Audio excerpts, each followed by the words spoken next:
sungguh firman-Mu lah yang kami yakini Bapa Yahweh, karena firman-Mu berkata, Kau beserta kami dan Kau di dalam kami ya Elohim. Pada hari kenikmatan ini, hari kekudusan yang telah Engkau tentukan ini, kami akan mendengarkan sebagian dari firman-Mu.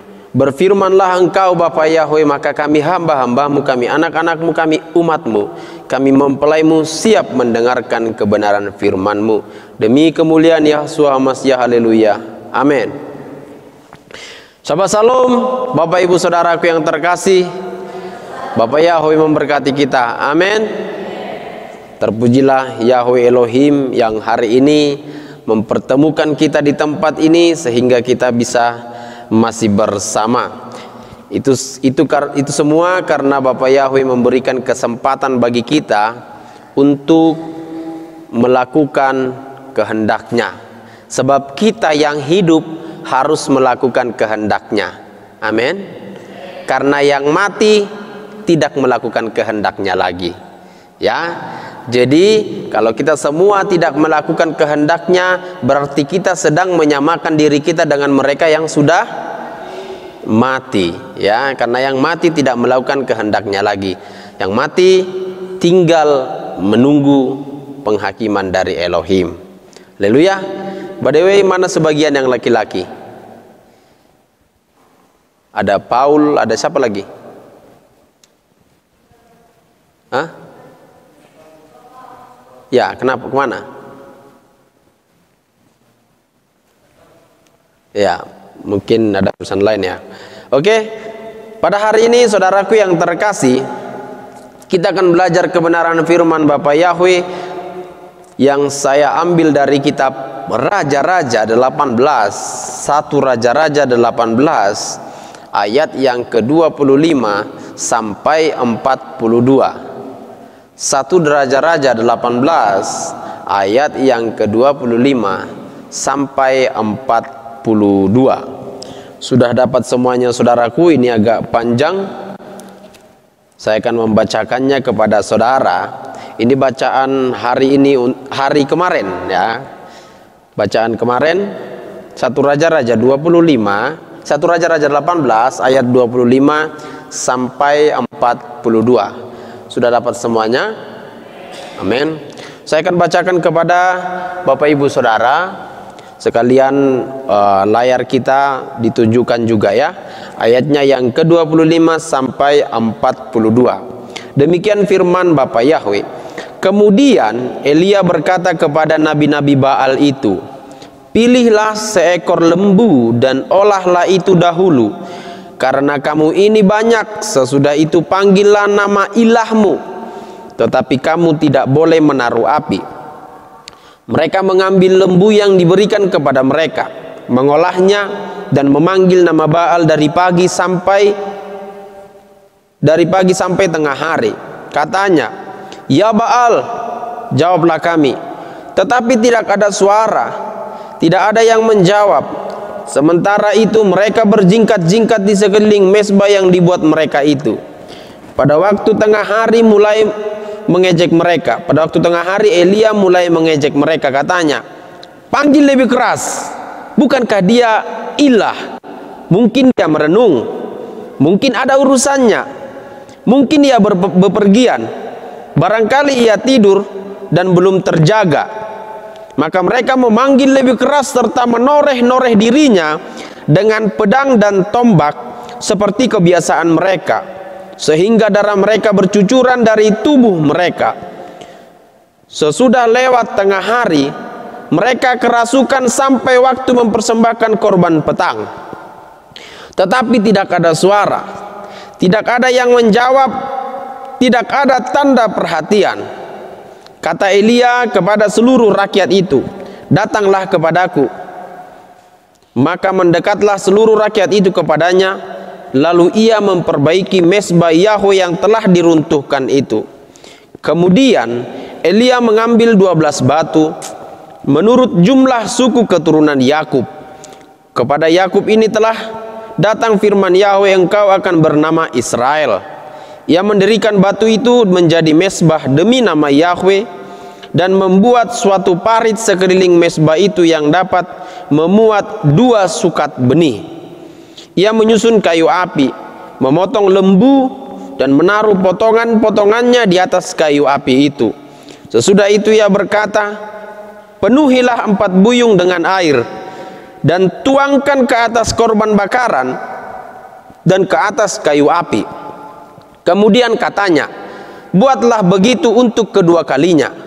Dan mereka berbuat begitu untuk kedua kalinya.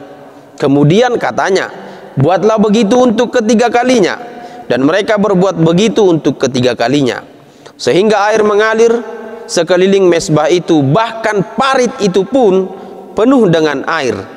Kemudian pada waktu mempersembahkan korban petang, tampillah Nabi Elia dan berkata, ya Yahweh, Elohim Abraham, Ishak dan Israel, pada hari ini biarlah diketahui orang bahwa engkaulah Elohim di tengah-tengah Israel, dan bahwa aku ini hambamu, dan bahwa atas firmanmu lah aku melakukan segala perkara ini. Jawablah aku ya Yahweh, jawablah aku, supaya bangsa ini mengetahui bahwa engkaulah Elohim ya Yahweh, dan engkaulah yang membuat hati mereka tobat kembali. Lalu turunlah api Yahweh menyambar habis korban bakaran, kayu api, batu dan tanah itu, bahkan air yang dalam parit itu habis dijilatnya. Ketika seluruh rakyat melihat kejadian itu, sujudlah mereka serta berkata, Yahweh, dialah Elohim, Yahweh, dialah Elohim. Kata Elia kepada mereka, tangkaplah nabi-nabi Baal itu, seorang pun dari mereka tidak boleh luput. Setelah ditangkap, Elia membawa mereka ke sungai Kison dan menyembelih mereka di sana. Kemudian berkatalah Elia kepada Ahab, pergilah, makanlah dan minumlah, sebab bunyi dera hujan sudah kedengaran. Lalu Ahab pergi untuk makan dan minum, tetapi Elia naik ke puncak gunung Karmel. Lalu ia membungkuk ke tanah dengan mukanya di antara kedua lututnya. Haleluya. Terpujilah Bapa Yahweh, amin. Kita ikutinya firman yang saya baca dari tadi, karena biasanya kan membacanya berganti-gantian. Ya, kita ikutinya. Bisa diikuti ya. Tahu ceritanya? Tahu ceritanya? Tahu ya. Jadi ketika membaca ayat ini, saya teringat dengan kejadian Abraham waktu pertama kali sebelum Bapa Yahweh memanggil Abraham. Pada waktu sebelum Bapa Yahweh mengenal Abraham, dia masih kecil. Saya membacanya di kitab referensi, di kitab Orang Jujur. Ceritanya begini. Jadi Bapak Abraham, Terah, bapaknya Abraham, Terah, dia ini juga penyembah dewa. Ya. Jadi dia mendirikan patung-patung, mulai dari patung yang terkecil sampai patung yang besar. Setiap kali, setiap ada tadi kita baca di sini kan, ada korban petang. Nah, ini kebiasaan dari zaman dulu. Pagi, ada pagi, petang. Itu korban selalu ada, pagi dan petang, ya, dan malam juga. Itu makanya Daniel berapa kali naik? 3 kali. Jadi bukan cuma bangsa Israel yang membuat aturan 3 kali korban, ya. Dewa yang penyembah dewa-dewa juga ada. Jadi waktu itu bapaknya Abraham, Terah ini selalu mempersembahkan giat, mempersembahkan korban kepada patung-patung yang dibuatnya ini. Nah, saya makin percaya Bapa Yahweh memilih Abraham itu karena sudah dari dasar keinginan Abraham. Apa? Dasar keinginan, motivasi Abraham. Karena motivasi Abraham begini. Pada waktu kecil Abraham selalu berkata, di mana Tuhan itu? Kalau di Alkitab kan kita baca, tahu-tahu Abraham dipilih, benar ya? Ya, jadi supaya kita tahu sejarahnya, sedikit saya ucapkan dari tempat ini. Di mana Tuhan itu ya?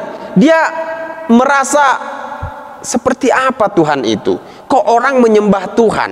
Ya, Abraham ini melihat bulan, oh ini Tuhan. Ini ceritanya ya.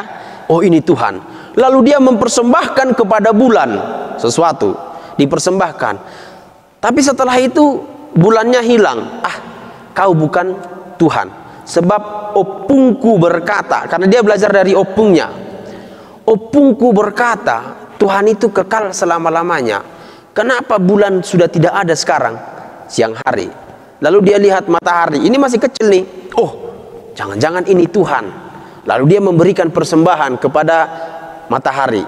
Lalu matahari redup, ya kan? Ah, bukan. Opungku berkata, Tuhan itu kekal sampai selama-lamanya. Ini buktinya matahari sudah nggak ada, ya. Lalu dia masuk ke kamar bapaknya. Ada di situ patung-patung. Oh, inilah Tuhan yang disembah bapakku. Hai Tuhan, gitu dia. Dia bicara sama dewa apa ini? Patung-patung ini. Hai Tuhan, kau Tuhan. Lalu, oh, dia memberikan persembahan karena opungnya mengajari dia memberikan persembahan kepada Tuhan. Namun Tuhan yang dia maksud dia belum kenal, ya kan? Makanya ada firman berkata, kamu menyembah apa yang tidak kamu kenal, kami menyembah apa yang kami kenal. Nah, Abraham itu ingin punya penyembahan tapi tidak punya pengenalan. Lalu di patung yang kecil diberikan makanan, ya, korban. Nah, besok paginya dia datang, dilihat korbannya masih ada. Loh, Tuhan, kau kok nggak makan korban ini? Gitu. Kenapa nggak kau makan? Berarti kau bukan Tuhan. Kenapa nggak bisa kau makan korban ini? Begitu seterusnya sampai ke yang besar, ya. Sebelumnya Abraham telah sering bertanya kepada bapaknya, Tuhan itu yang mana? Telah sering berdebat, enggak, Tuhan hidup. Sudah sering, itu bukan Tuhan. Udah sering berdebat dengan begitu dengan bapaknya. Karena Abraham ini rupanya adalah orang nubuatan, ya. Kalau di Alkitab kita baca, Abraham tahu-tahu dipanggil keluar dari Ur Kasdim. Benar? Benar, ya. Kalau kita tahu sejarahnya, Abraham itu dikejar-kejar sebagaimana kejadian Yosua, dikejar-kejar, yang berumur 2 tahun dimusnahkan 2 tahun ke bawah. Seperti itu juga kejadian Abraham, dikejar-kejar lalu dia lari, ya. Nah, tapi bapaknya Terah sayang kepada Abraham. Dia Abraham dibesarkan karena udah ada nubuatan kepada Abraham, akan lahir bintang terang, akan lahir raja, ya, segala bangsa. Nah, singkat cerita, waktu dia masuk kamar bapaknya, dia bilang, ah, bukan Tuhan. Begitu seterusnya. Lalu dia marah sekali, Tuhan nggak ada. Dia hancurkan semua patung-patung ini. Wah, iya kan? Tapi dia bijak. Nanti aku dimarahi bapakku, udah dipersiapkannya. Akhirnya dibuatnya kampak yang menghancurkan ini ke tangan patung yang paling besar, dimasukkannya, sehingga patung yang paling besar memegang kampak itu. Lalu datang bapaknya, bapaknya Abraham. Siapa yang menghancurkan ini? Abraham, sini. Setelah itu Abraham dipanggil. Ah, bukan aku, Bapak. Patung yang itu yang menghancurkan. Lihatlah, kampak ada di tangannya. Itu ceritanya. Lalu Bapak Abraham, gak mungkin dia mau bisa menghancurkan, sebab dia tidak bisa bergerak, kata bapaknya. Lalu Abraham bilang, tapi itu Tuhan, masa dia nggak bisa bergerak? Bapaknya mulai bingung.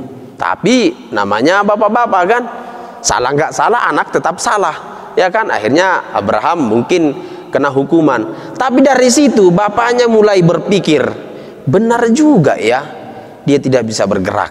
Nah, itulah motivasi yang seperti itulah yang membuat Bapak Yahweh memanggil Abraham dari kecil.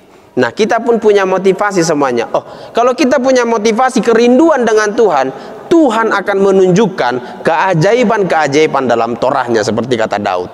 Amin. Ada panjang cerita tentang Abraham ini, tapi nanti nggak selesai kan? Soalnya kita waktunya 1 jam, ya kan? Lewat dari situ udah ngantuk. Ya, jadi saudaraku, motivasi yang ada dalam diri kita. Amin. Waktu membaca ini saya hanya teringat ke situ. Tapi saudaraku yang terkasih, pelajaran apa yang bisa kita ambil dari kejadian Elia ini? Pelajaran apa yang bisa kita ambil? Nah, kisah ini Ini adalah kisah waktu di zamannya Raja Ahab. Suaminya siapa? Suaminya siapa Ahab ini? Izebel, ya, Izebel, ya, suaminya Izebel yang rela membunuh siapa itu? Panglimanya hanya demi kebun anggur. Bayot, siapa itu? Bayot ya? Yang rela membunuh, membuat suatu perencanaan jahat supaya dia mendapatkan kebun anggur, ya. Bukan Daud, Nahor ya, dia buat suatu perencanaan jahat, ya kan. Ini adalah kekejian. Mengapa sampai di Wahyu Izebel itu dinyatakan adalah ratu yang paling jahat? Kenapa? Karena dia tidak bertobat dari perencanaan jahatnya, ya kan. Daud, kesalahan Daud apa?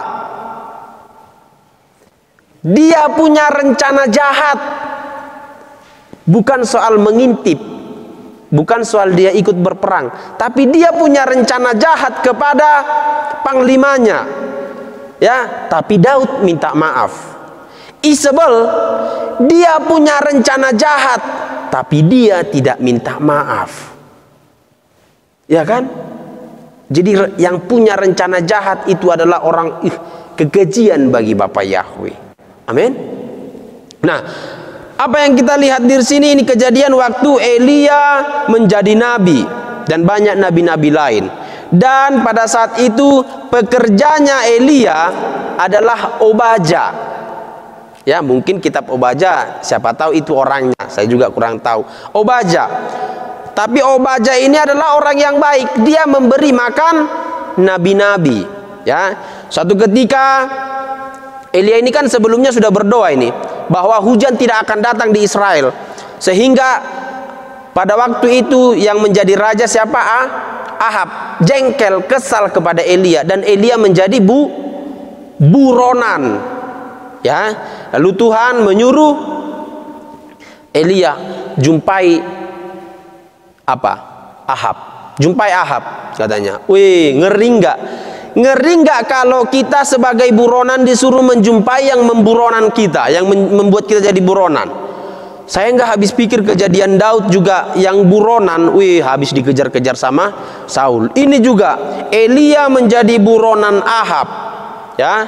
Tetapi waktu itu dia bertemu dengan Obaja, lalu Elia berkata, pergi kepada Tuanmu, katakan Elia mau bertemu.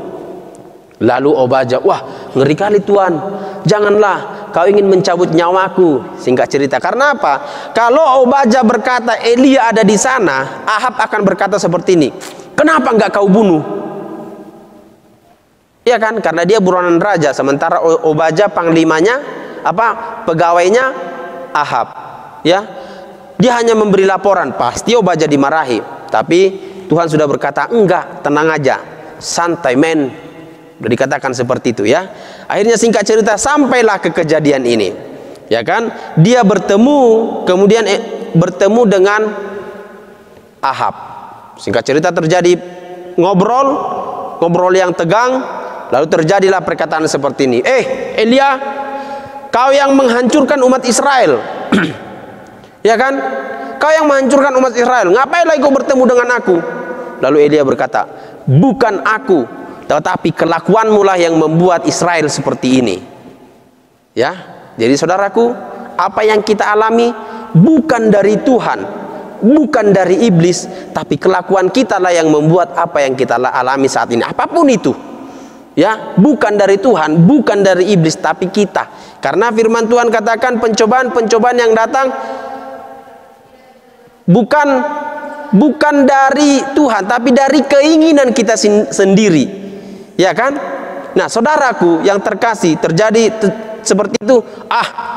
Aku mau memanggil hujan, kira-kira begitulah ceritanya. Enggak, panggil semua nabi-nabimu itu, termasuk nabi-nabi Baal yang 50, nabi Asyera yang tinggal di rumah Izebel itu berapa? 400 ya, nabi Asyera itu. Ada kan? Karena dewa-dewa banyak pada zaman itu. Ada Baal, ada dewa-dewa, ada apa lagi? Ada banyak. Ada dewa kesuburan, ada dewa hujan, ada dewa matahari, ada banyak dewa-dewa saat itu. Nah, yang tinggal di istananya di istananya Ahab adalah Baal, nabinya Baal. Yang tinggal di istananya Isabel adalah Nabi Asyera namanya. Berkumpul semua mereka, ya. Oke, kita sepakat, kata Elia, kita akan mempersembahkan korban kepada dewa. Kepada dewamu kau persembahkan korban, kepada Tuhanku Elohimku ku persembahkan korban. Terjadilah, singkat cerita, mereka mempersembahkan. Lalu di ayat 25, terjadilah ayat 25 ini. Kemudian Elia berkata kepada Nabi Allah itu, pilihlah seekor, diolahlah lembu, dibakar, lalu dipersembahkan. Mereka mempersembahkan, tapi Baal tidak mendengar. Ada 450 nabi. Baal tidak mendengar. Mereka berteriak, Baal tidak mendengar. Ya, apalagi mereka sampai apa dikatakan di ayat berapa itu? Maka mereka, ayat 28, coba kita sama-sama membacanya, 2-3 ya. Maka mereka serta menoreh dirinya dengan pedang dan tombak seperti kebiasaan mereka, sehingga darah bercucuran dari tubuh mereka. Ya, sampai begini, ya Tuhan, ya Baal. Saya bayangkan seperti itu, ya Baal, dicambuk dirinya itu. Ya, dengarkan kami, tapi tidak didengar. Ya, mereka melakukan penyembahan seperti itu sampai mereka kerasukan. Saudara, pelajaran yang kita ambil adalah penyembahan yang benar adalah penyembahan yang bukan menyakiti tubuh. Ada banyak kan orang yang menyembah itu, wah, lalu sampai dia guling-guling, sampai dia menyakiti tubuhnya. Kita nggak tahu, entah terantuk kepalanya. Ada banyak yang seperti itu.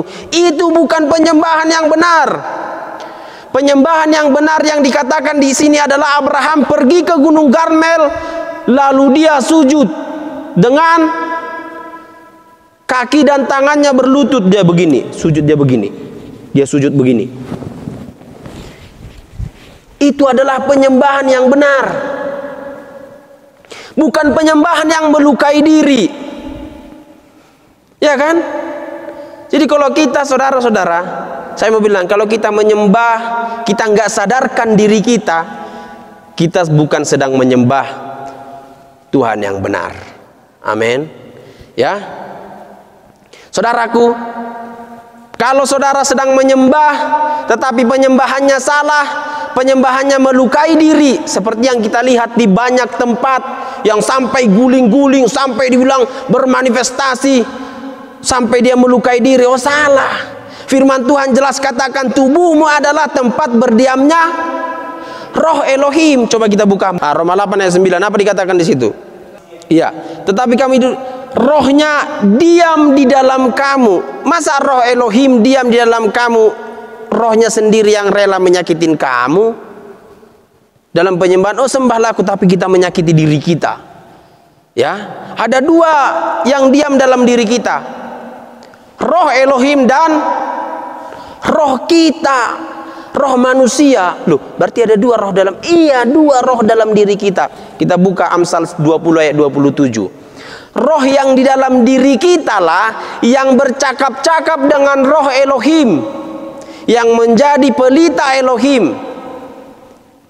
Amsal 20 ayat 7 ayat 27. Coba dibaca apa dikatakan di situ. Amsal 20 ayat 27. Iya, roh manusia adalah pelita Yahweh yang menyelidiki seluruh lubuk hati kita, menyelidiki jiwa kita.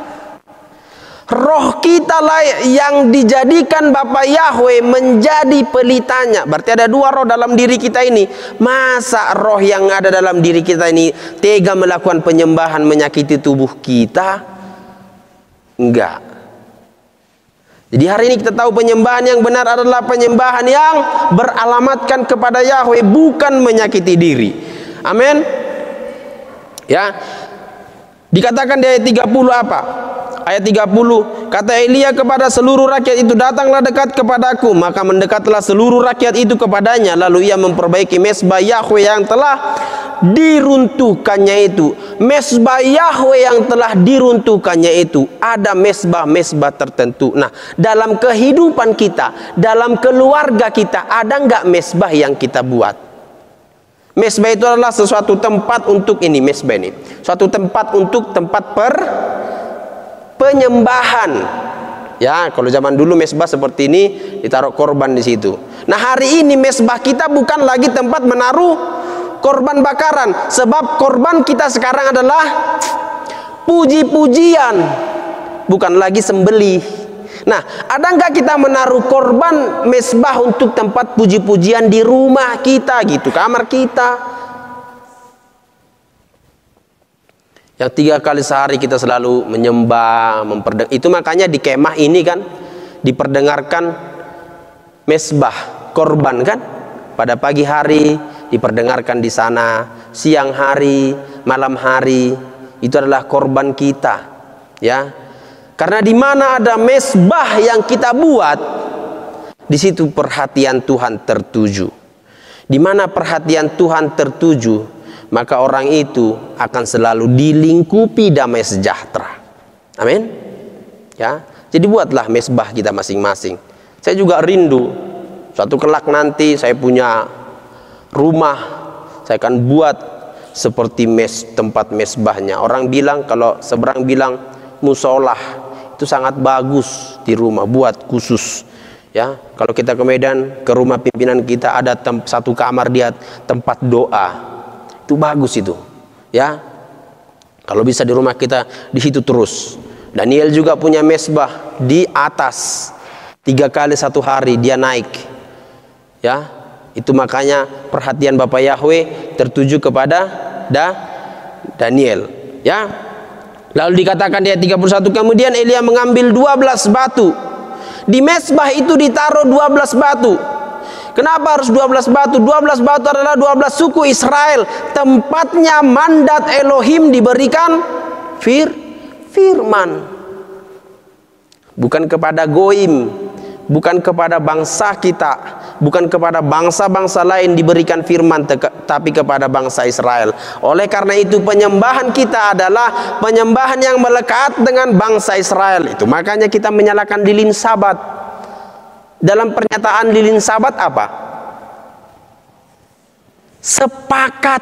Sepakat, ya. Kita sama-sama bangsa Israel sepakat. Harus seperti itu. Kita juga harus sepakat menyembah apa yang disembah oleh bangsa Abraham. Karena kita ini adalah yang di Israel, yang di, orang bilang cangkokkan, aku bilang di stek. Ya, kita buka Roma 11 ayat 24. Nah, ini kadang-kadang saudaraku yang terkasih, kita harus banyak memiliki referensi dan membuat bandingan-bandingan bahasa. Saya lebih suka dengan bahasa Batak di ayat ini. Roma 11 ayat 24 yang berkata dicangkokkan. Ya. Roma 11 ayat 24. Saya bacakan di bahasa Indonesia dan di bahasa Batak. Sebab jika kamu telah dipotong sebagai cabang dari pohon zaitun liar dan bertentangan dengan keadaanmu itu, kamu telah dicangkokkan pada pohon zaitun sejati. Terlebih lagi mereka ini, yang menurut asal mereka akan dicangkokkan pada pohon zaitun mereka sendiri. Ya, saudara, dicangkokkan seperti apa? Dicangkokkan seperti apa? Hah? Gimana proses pencangkokan? Hah? Dikuliti semua batangnya, lalu dibikin tanah ya, lalu dibungkus. Terus ini tadi, ini ada pohon zaitun diambil dari hutan ini tadi. Sebab jika kamu telah dipotong sebagai cabang dari pohon zaitun, cabangnya itu ditaruh kemana? Kan proses pencangkokan itu tidak ada cabang, yang ada stek, benar nggak? Diambil dari sini, dilengketkan, lalu dia menerima kehidupan. Kita baca di bahasa Batak, Aisian hau jarak harangan hia doho dirapikon. Sian hau jarak harangan, siat tobak-tobak, ya.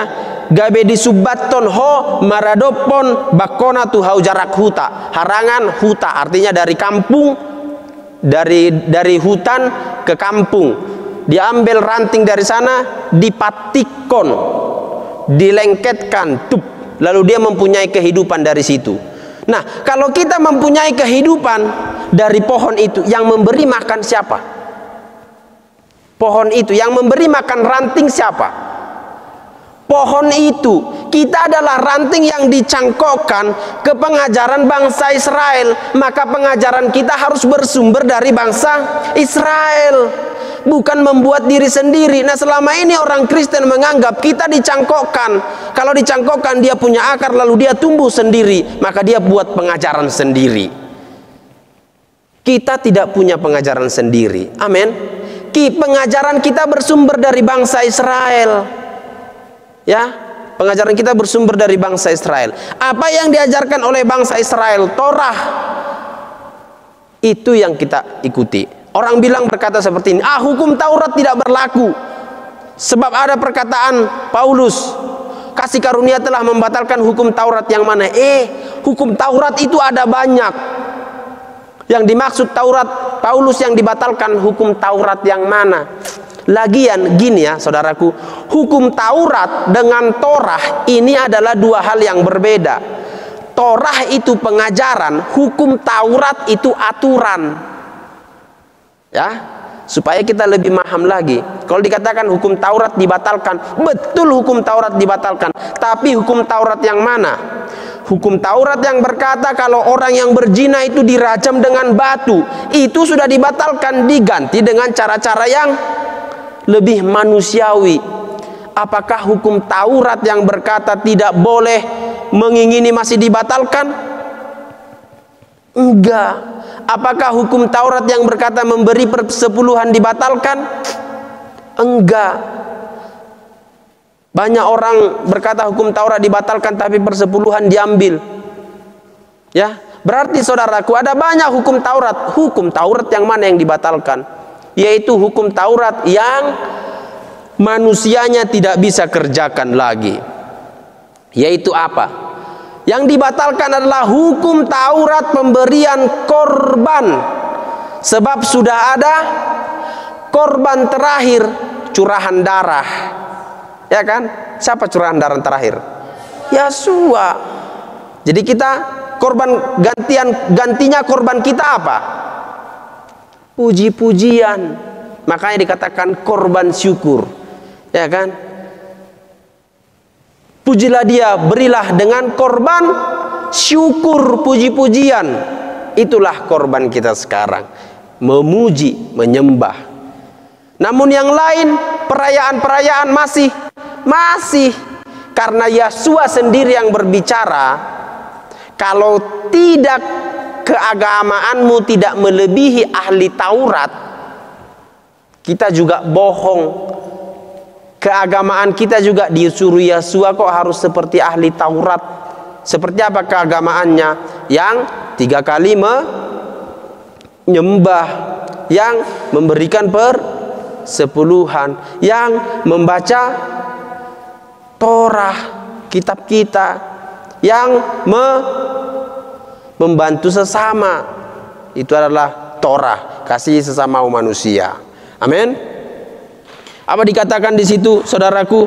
Lalu Elia membuat mesbah sekeliling itu. Lalu di ayat 32, ia mendirikan batu-batu mesbah demi nama Yahweh dan membuat suatu parit sekeliling mesbah itu yang dapat memuat 2 sukat benih.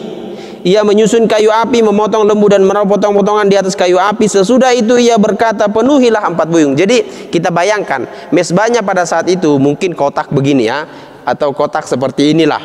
Lalu di sini di pinggirnya ini dibuat parit. Ya, kalau di kebun, di perkebunan kan dibuatnya parit ya, bekoan ya. Ibarat seperti itulah yang memenuhi katanya bisa 2 buyung ya.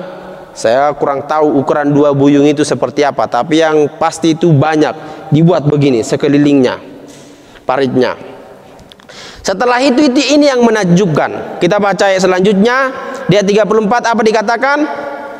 Sesudah itu ia berkata, penuhilah 4 buyung dengan air dan tuangkan ke atas korban bakaran dan ke atas kayu api itu. Kemudian katanya, buatlah begitu untuk kedua kalinya, lalu ketiga kalinya, sampai 3 kali ya.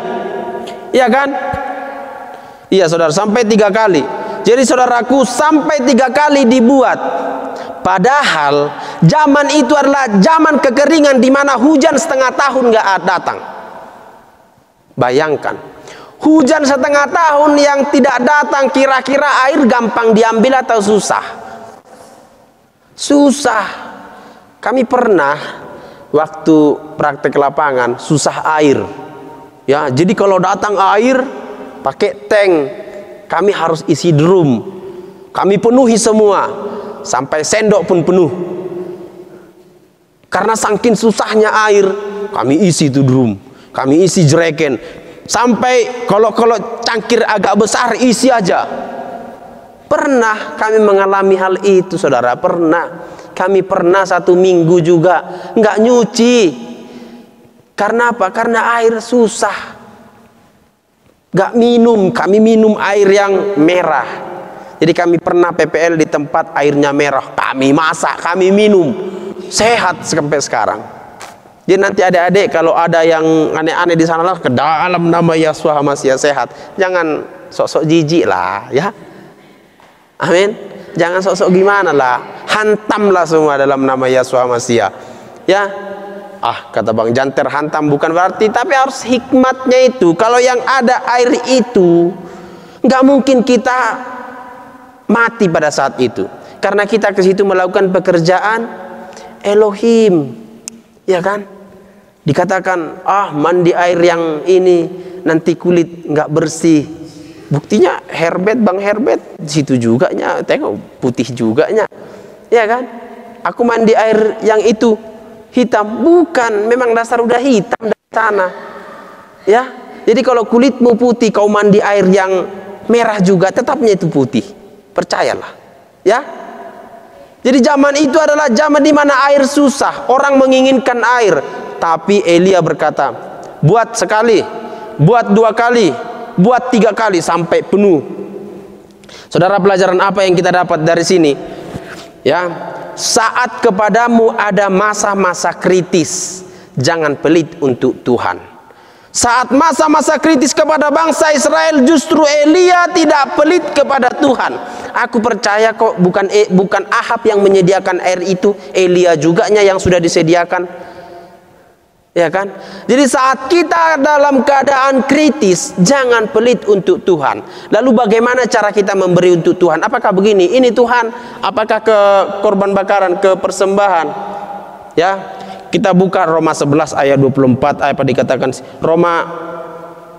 Matius 25 ayat 35, apa dikatakan di situ? Matius 25 ayat 35. Matius 25 ayat 35, apa dikatakan di situ, saudara yang terkasih? Sebab ketika aku lapar, ini perkataan siapa? Yeshua, ya. Kapan Yeshua lapar? Sebab ketika aku lapar, kamu memberi aku makan. Ketika aku haus, kamu memberi aku minum. Ya, di ayat berapa itu? 36, maka ayat 37, maka orang-orang benar itu menjawab, katanya, Tuhan, bila mana kami melihat engkau lapar? Kapan kami lihat engkau lapar, Tuhan? Saudara, kapan kita lihat Yeshua lapar? Kapan? Pernah lihat Yeshua lapar? Mungkin kita hanya pernah baca Yeshua lapar. Pernah nggak baca Yeshua lapar? Kapan? Di mana? Padang gurun, dia lapar dicobai, ya. Di ayat 38, bila mana kami melihat engkau sebagai orang asing, ya kan? Lalu Yeshua menjawab, dan raja itu menjawab mereka, aku berkata kepadamu, sesungguhnya segala sesuatu yang kamu lakukan untuk salah seorang dari saudaraku yang paling hina ini, Ya, kalau kita melakukan kebaikan-kebaikan kepada orang yang paling tidak dianggap, itu kita sedang melakukan kepada Yesua. Amin. Sering banyak orang melakukan kebaikan kepada orang yang dianggap. Benar enggak? Sering kita memberi kepada orang yang tokoh masyarakat. Sering kita mengulurkan tangan kita kepada yang berpengaruh. Ya kan? Karena saya berpengaruh, mungkin saudara berbuat baik kepada saya. Karena saudara berpengaruh, saya berbuat baik kepada saudara. Tapi kalau yang tidak berpengaruh, yang di jalanan, pengemis, kita beri, kita ulurkan tangan kita. Kita memberi bukan karena kita mengharapkan sesuatu. Kalau saya berbuat baik kepada Bang PB mungkin, karena saya mungkin bisa saja, karena saya menginginkan sesuatu dari gereja, karena dia pimpinan gereja. Kalau saya berbuat baik kepada Bang Herbert, karena saya menginginkan sesuatu dari siswa, karena dia pimpinan siswa. Tapi kalau saya berbuat baik kepada orang yang tidak ada dampaknya bagi saya, maka saya sedang berbuat baik kepada Tuhan. Itu firman-Nya sendiri. Bila mana engkau berbuat baik kepada orang yang lemah, orang yang paling hina, orang yang dianggap, itu kau sedang berbuat baik kepada Tuhan. Ya. Jadi saudaraku, saat kita masa-masa kritis, saat kita masa-masa kesusahan, berbuat baiklah kepada Tuhan. Amin. Berbuat baiklah kepada orang-orang yang tidak dianggap. Berbuat baiklah kepada orang-orang yang tidak mempunyai pengaruh kepada saudara, kepada saya. Itu kita sedang memiutangi Tuhan. Ada firman seperti itu kan? Orang yang melakukan kebaikan kepada orang lemah ini sama dengan memiutangi Tuhan. Ayo cari dulu di mana ayatnya itu. Ada ayat seperti itu saudaraku. Jadi Alkitab ini menjelaskan Alkitab. Ya, saudaraku yang terkasih, rupanya Tuhan bisa juga, Amsal 19 ayat 17. Rupanya Tuhan juga bisa kita buat berutang. Oh, hebat kali kita jadi manusia. Ya kan? Amsal 19 ayat 17. Ayo kita baca bersama-sama 2, 3 ya. Siapa menaruh belas kasihan kepada orang yang lemah, memiutangi Yahweh yang akan membalaskan perbuatannya. Kepada orang yang lemah yang dimaksud di sini adalah orang yang tidak punya pengaruh apa-apa. Ya. Kalau saya hanya berbuat baik kepada pimpinan saya berbuat baik kepada orang-orang yang berpengaruh kepada saya beri dia banyak-banyak. Saya begini. Apalah untungnya bagi saya mereka punya. Ya kan? Tapi kalau saya berbuat baik kepada orang yang lemah, artinya mereka mendapatkan kebutuhan yang mereka punya. Amin. Karena orang yang lemah yang dibantu mendapatkan kebutuhan, bukan keinginan. Ya. Jadi saudara yang terkasih, kita melakukan hal ini sama dengan membuat Tuhan berutang yang membalaskannya kepada kita, ya kan? Siapa yang berbuat menaruh belas kasihan kepada orang yang lemah sama dengan memiutangi Yahweh yang membalas perbuatannya itu. Jadi saudaraku yang terkasih, mari kita biasakan hal itu. Amin. Kita beri tanpa orang lain tahu. Kalau orang lain tahu sama dengan apa katanya? Ahli Farisi. Jika tangan kananmu memberi, maka inilah yang saat ini terjadi di kejadian Elia. Saat krisis air, justru air diberikan kepada Bapa Yahweh, diberikan kepada persembahan. Tetapi karena hal itu Yahweh menaruh perhatian. Kita baca ayat selanjutnya di ayat 36. Apa dikatakan? Kemudian pada waktu mempersembahkan korban Kemudian pada waktu mempersembahkan korban, tampillah Nabi Elia berkata, "Ya Yahweh Elohim Abraham." Apalagi dikatakan di situ? Pada hari ini biarlah diketahui orang bahwa Engkau Elohim tengah-tengah Israel, dan bahwa aku ini hambamu, bahwa atas firman-Mu lah aku melakukan segala perkara ini. Jadi segala perkara nanti timbang-timbang apakah ada firman-Nya. Kalau enggak ada firman-Nya nanti dalam segala perkara penyembahan kita, jangan lakukan itu. Tapi kan kata pendeta begini, jangan kata pendeta, tapi kata firman. Amin. Tapi kan udah terbiasa, jangan terbiasa. Tapi kata firman, amin. Ya, saudaraku, membawa penyembahan yang benar adalah menuju kepada kemuliaan Elohim. Dikatakan apa? Dikatakan di situ, ya Yahweh Elohim, dengarkanlah aku, supaya mereka tahu bahwa engkaulah Elohim. Itu adalah penyembahan yang benar. Bukan, ya Bapak Yahweh, berikanlah supaya cabeku berbuah. Ya Bapak Yahweh, berikanlah supaya aku punya ini, punya itu, dan ini, berhasil ini itu. Bukan, tidak ada doa Elia yang seperti itu. Elia justru berdoa, Tuhan, tunjukkanlah dirimu, dengarkan aku, supaya orang tahu bahwa engkau adalah Yahweh. Apakah kita berdoa yang seperti itu? Jadi saudara-saudaraku, jadilah orang yang orang tahu bahwa engkau adalah anak-anak Yahweh. Ketika engkau berjalan nanti di lapangan, jangan berjalan pelangak-pelongok, petantang-petenteng, seroa. Berjalanlah, saya selalu bilang, itu rambut rapi dibuat. Berjalanlah sebagaimana orang akan berkata, Sumaddo tutu anak ni debatau nate. Harus sampai seperti itu. Tahu artinya? Hah? Betul-betullah ini memang anak Tuhan. Betullah anak Tuhan. Tapi kalau kita, mulut kita seringkali keluar singa, hewan yang lain dari mulut kita, keluar B2, B1 dan segala bumbu-bumbunya dari mulut kita. Masa orang berkata, iya ya anak Tuhan ini ya? Enggak mungkin.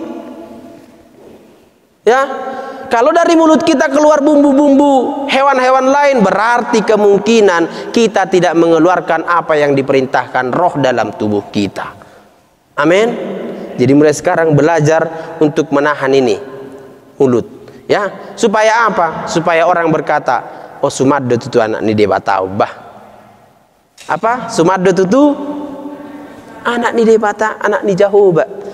Jadi dari kelakuan kita, dari tindakan kita, orang tahu bahwa kita adalah anak Tuhan. Karena sebenarnya kita ini adalah buku yang ditulis,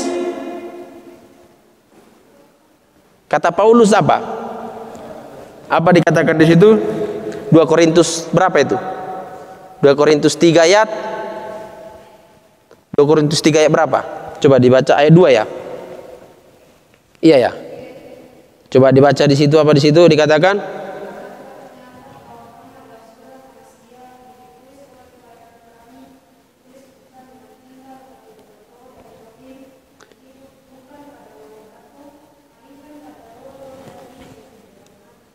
Iya, kita ditulis bukan dengan tinta. Di ayat 2 dikatakan kamu adalah surat yang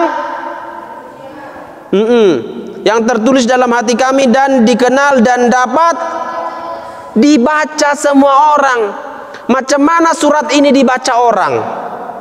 Masa kita buat begini, ayo baca aku? Enggak. Tapi tindakan kita, contohnya nanti di afdeling, melakukan doa keliling, doa aja, pergi ke sudut-sudut, doa di situ. Kalau orang bertanya lagi ngapain? Ya ini mendoakan tanah ini. Pergi ke rumah orang itu, Inang, ada yang bisa saya doakan?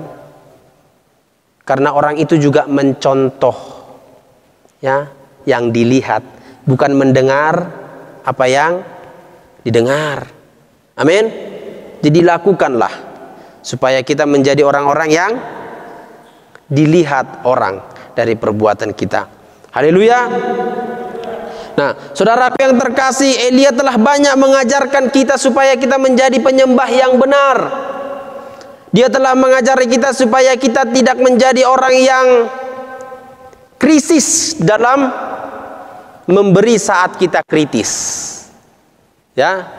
Dan yang di ayat 36 dikatakan apa di situ? Kemudian pada waktu mempersembahkan korban petang, ada aturannya kan? Tadi di awal sudah saya bilang ada korban pagi, ada korban petang. Tampillah Nabi Elia, lalu dia berfirman, berkata, karena firman-Mu lah aku lakukan ini. Ya. Jadi kita harus melakukan pekerjaan rohani kita karena firman Bapa Yahweh. Amin. Di ayat 42 dikatakan, lalu Ahab pergi untuk makan dan minum, tetapi Elia naik ke puncak gunung Karmel. Lalu, ini yang saya bilang tadi, lalu ia membungkuk ke tanah dengan mukanya di antara kedua lututnya. Bisa kita gambarkan itu? Kira-kira gimana itu? Seperti tadi yang saya buat tadi, membungkuk ke tanah dengan kedua lututnya, lalu dia menyembah begini. Ya. Maka kenapa kalau kita melakukan Sema Israel, kita selalu apa? Ini kan bukti dari iman. Berlutut lalu kita menyembah. Ya kan? Sema Israel Yahweh. Ya kan? Semua bangsa Israel itu ada maknanya apa yang mereka lakukan itu. Elia membungkuk ke tanah dengan kedua lututnya. Ya, jadi kita juga berdoa harus seperti itu. Amin. Melakukan penyembahan. Ya Bapak Yahweh, itu buktinya kita menyembah. Kan kita lihatnya saudara-saudara kita yang muslim kan, mereka melakukan itu. Mereka kan mencontoh. Ya kan? Jadi bukan kita yang mencontoh mereka, saudara. Mereka yang mencontoh dari Alkitabnya kita. Tapi kita berkata, songon halaki seperti orang itu. Bukan. Kita yang tidak mendapatkan pengajaran dari awal. Seperti yang ku bilang, kalau mereka bilang Assalamualaikum, kita kan Assalamualaikum. Apakah kita contoh mereka? Enggak. Ya, karena pengajaran kita lebih dulu ada. Amin. Jadi saudaraku, apa yang telah kita pelajari dari Elia ini, marilah kita terapkan dalam kehidupan kita. Yang pertama tadi, penyembahan yang benar adalah penyembahan yang selalu menyadarkan diri dan berfokus kepada Yahweh. Dan penyembahan yang tidak sadarkan diri dan melukai tubuh bukanlah penyembahan kepada Elohim yang benar, tetapi penyembahan kepada Baal. Ya, walau sampai teriak-teriak, sampai histeris, sampai apa, melukai tubuh, itu bukan penyembahan kepada Elohim yang benar, tapi penyembahan kepada Baal. Kalau selama ini kebiasaan kita seperti itu, maka sekarang kita rubah. Karena jelas hanya yang menyembah Baal yang melukai tubuhnya, yang sampai kerasukan. Ya, Mezbah adalah tempat menaruh korban kepada Yahweh. Mezbah kita harus sesuaikan dengan pengajaran kepada bangsa Israel yang menerima mandat firman. Ya, jadi penyembahan kepada Elohim harus sesuai dengan aturan dan mandat yang juga diberikan kepada bangsa Israel. Karena kita distek, karena kita menempel kepada pohonnya bangsa Israel, zaitun sejati. Amin. Ya, saat kita air lagi susah, justru dibuat tiga buyung untuk korban. Saat keadaanmu lagi kritis, saat itulah waktu yang tepat untuk tidak hitung-hitungan dengan Tuhan.